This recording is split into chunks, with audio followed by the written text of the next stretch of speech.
లొంగి ఉండడం అంత శౌచము. ఎవరూ ఒకరికి లొంగాలి. నేను ఇది చెప్తున్నప్పుడు నాకు ఎప్పుడూ ఒకటి గుర్తొస్తుంది. నేను ఒకప్పుడు మకర సంక్రమణానికి తిరుపతి వెళ్ళాను. నేను ఎప్పుడు ఉత్తరాయణ పుణ్యకాలం మకర సంక్రమణానికి వెంకటాచలం వెళ్ళి పుష్కరిణి స్నానం చేసి భగవానుడి దర్శనం చేసుకుంటాను. అది ఎప్పటి నుంచో నాకు అలవాటు. కాబట్టి ఆఖరికి నా పెళ్ళైనప్పుడు కూడా మా అత్తారికి చెప్పింది, నేను పెద్ద పండక్కి రాను, ఏమనుకోకండి, తిరుపతి పెడతాను, మా ఆవిడ్ని కూడా తీసుకెళ్ళిపోతానని చెప్పాను. ఎందుకనంటే నాకు అది అలవాటు ఎప్పటి నుంచో.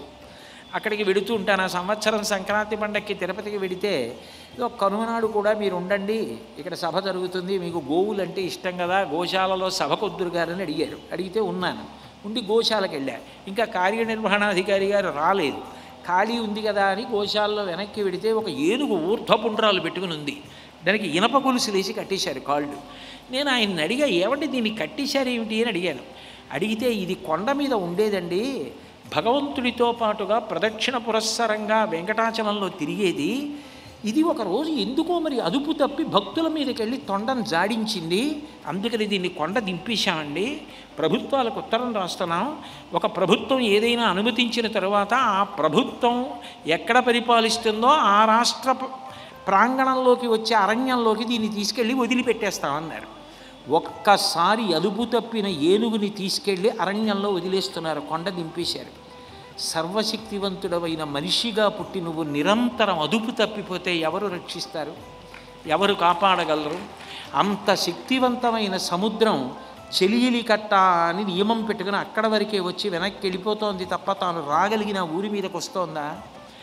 నువ్వే నియమం తప్పిపోతే, నువ్వే కట్టుబడకపోతే, నువ్వే వశపడకపోతే, ఎవరికో ఒకరికి లొంగకపోతే జీవితంలో గురువుకి లొంగుతావా, తల్లికి లొంగుతావా, తండ్రికి లొంగుతావా, భార్యకి లొంగుతావా, దైవానికి లొంగుతావా?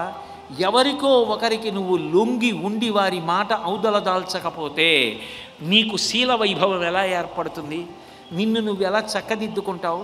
రేపు నేను పొద్దున్న భగవన్మందిరంలోకి వెళ్ళి ఎలా భగవంతుడి ముఖాన్ని చూడను, ఈ తప్పు నేను ఎట్లా చేయను అన్న భయం నీకు ఉంటే కదా పూజామందిరంలో భగవంతుడు ఉన్నాడన్న నమ్మకం. అది విగ్రహం అనుకుంటే నువ్వు ఎన్ని తప్పులైనా చేయొచ్చు.